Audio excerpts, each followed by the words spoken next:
Hey there everybody, Eric from Outer Limitless coming at you today with another video. Now here in my hands, the Kubey KB237. Now in the 237 model lineup, there are a number of different variants. Everything from basic G10 with D2. This here was sort of a camo G10 and an S30V blade. It's been a while since I've reviewed a Kubey knife. I was working with Kubey a long time ago. It's been a couple of years at this point. I was very early working with Kubey to review their knives when they were kind of first getting started. They've come a long way, and I'm excited to actually get another Kubey knife in my hands. So what we're going to do, we're going to go through this in detail. I'm going to unbox it. We're going to take a look at it together, compare it maybe against the other variants so you can kind of see what Kubey has to offer with this KB237 model. But with that said, I have a whole bunch to do and a whole bunch to share with you. And if you are interested in seeing a little bit more about what I'm about to get into, do me a favor, stay tuned.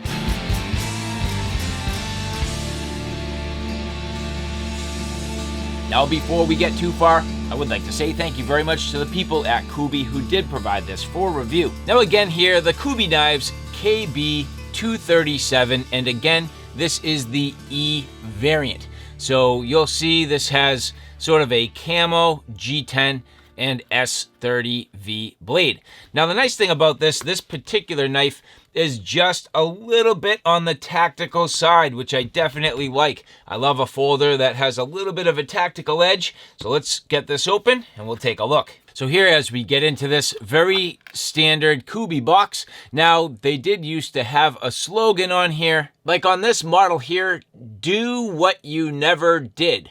Well, at this point, I guess people have been buying Kubey knives and they've done it before, so this is no longer doing what you've never did. But I see they are still using this sort of gorilla, I don't know, monkey gorilla looking sort of combat inspired logo, which is definitely cool. Sort of like a skull, sort of a little gorilla-ish, guerrilla warfare type of look. But inside the knife here, again, the KB237. Here with a cleaning cloth, so very nice. And now you can see, well, an edge above the rest. So it seems like they've changed up their slogan just a little bit since the last time I've seen them. And here looks like a service card. So their service information and just some basic information. Getting into the knife, nicely packaged and safe with the silica gel. I definitely like that. Helps to keep the moisture out while it's in transit. And now the knife. So the KB237, this is the Carve. So the model name Carve, nice deployment. Having an overall length of 8.27 inches, blade length of 3.6, thickness of 0.14, handle length of 4.67 inches. Again, an S30V blade with G10. Very nice. Running on ceramic ball bearings. So generally speaking, very smooth action. Drop shut here, pretty darn nice. So already right out of the box, very nice in terms of detent. Feels pretty good, not too hard, not too soft, pretty much right where you'd want it. You know, if you lean on it, pops out pretty easy, and definitely a nice little fidget factor. So for a folder, starting out very nice. And my favorite way to deploy a knife that's a little bit larger, that has good action, no problem. Little bit sort of flick action there. Feels really good. Again, just real quick. No problem. So great action, and the overall detent just about perfect. Lock up perfect and drop shut. So very nice. Has a bit of a fuller here, which is cool. And in terms of getting on that, you can probably use that to flick it open. Leaves you a little suspect and close to the blade. You can roll it open, not too bad. Definitely has a bit of a choil, which I like. So here, getting on that, you can definitely get your full finger into that choil. Nice purchase on top, you'll see here, with a little ramp, some subtle jimping, and that index is just about perfect with that choil. So nice geometry there. Now what really caught my attention is the blade shape. I love a good tanto. I love this aggressive look. This is a wonderful blade shape. I definitely like it. Good overall aesthetic. A little bit aggressive, a little bit sleek, but bit of a subtle belly down here on your lower cutting edge. A lot of times with a Tonto, it's a little more straight. I kind of like how they did that where it's a bit swept. The other nice thing is having that choil, well, it's not a full finger choil, so you still get a good length cutting edge all the way into the choil, yet at the same time, plenty of real estate and room to get your finger in there the way that's sort of canted. So the flipper there acting not only as a flipper, but a guard, but also the ability to index it in that choil position. Handle feeling very nice, indexing well, comfortable in the hand. A little bit of the pocket clip sort of, I feel that, a little bit in the palm, but not a big deal. Very comfortable. Maybe a little bit large for people that like a smaller knife. Personally, for me, I love this size. I think this is about right for me. I definitely like to use my knives hard. I definitely like something that's going to cater a little bit to the outdoors. I obviously, like everybody, use my knives to cut open a bazillion boxes, so having that nice pronounced tip, that's going to work well, but also for some general slicing tasks, definitely nice. Looking at the Kubey logo here, so as you can see, the Kubey logo on this side of the blade, very plain with the exception of the labeling for the S30V. Nice pocket clip here, deep ride, and I like how it matches the blade. So they call this a sandblast finish. Yeah, I guess I could say that. It's not like a heavy sandblast finish, but it's definitely not satin. It's not polished, so sandblasted, that's fair.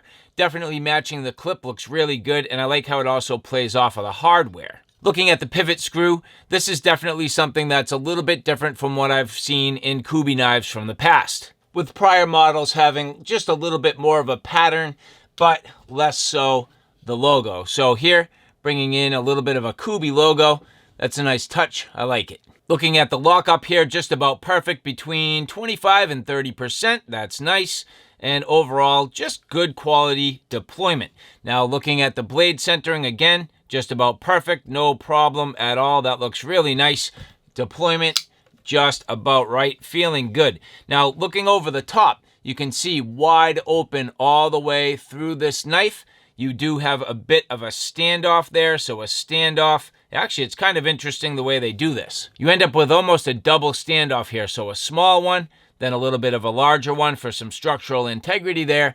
So that works out pretty well, but a nice clean open inside, and as you look at this, definitely fully skeletonized. So as you see there on the inside, fully skeletonized on the show side and also on the clip side. So nicely done to lose a little bit of weight, lighten up the knife, yet at the same time, plenty of structural integrity. Now, an interesting thing, when you look at this G10, it is a little see-through. So as you see here, shining the light, I mean, you can kind of see through this when the light passes through. It is an interesting color, sort of like a digital camo. So almost a pretty traditional digital camo, which is fun. I like that. Which, if you compare it here, it is very similar, very, very similar to a digital ACU. So, get you kind of close. A little bit different, just probably because of, copyright or things like that. I mean, I don't know.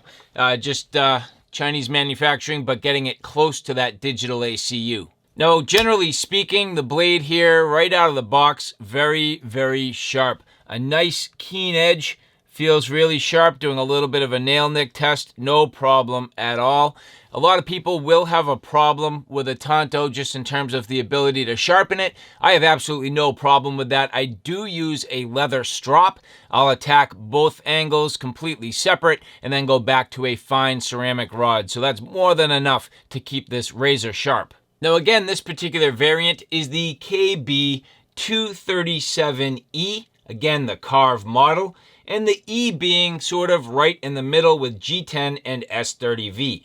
But if you look at some of the other variants, like for example the KB237A, you do get more of a black G10 with a sandblast D2.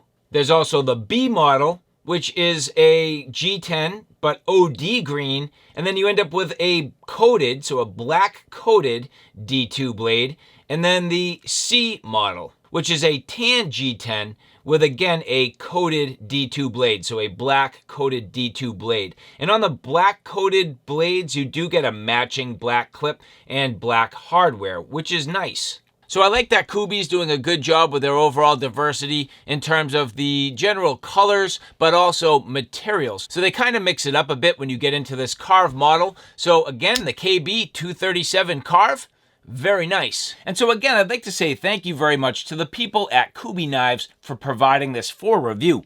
At this point, I'm definitely not doing something I never did, which is where I have been in the past. But at this point, well, we are now an edge above the rest. So Kubey Knives doing a nice job. I definitely like this KB237E Carve. I'm going to be very interested to getting this into my pocket. I am now going to carry this at length. So no real field use today, but definitely getting some impressions, getting kind of back into Kubey Knives, which is definitely sweet. And so for you guys, I hope you enjoyed that. If you like this content, do me a favor, take a look at my Outer Limitless 2 channel, which is more on the firearms and tactical side. At this point, I have a number of videos up there, and if you like Outer Limitless, do me a favor and support me on Outer Limitless 2. So all right, guys, thanks for stopping by. I hope you like what you saw. I hope you found it a little bit informative. If you like what you saw, please like, share, and subscribe. And as always, thanks for stopping by. Take care now. I'll see you soon.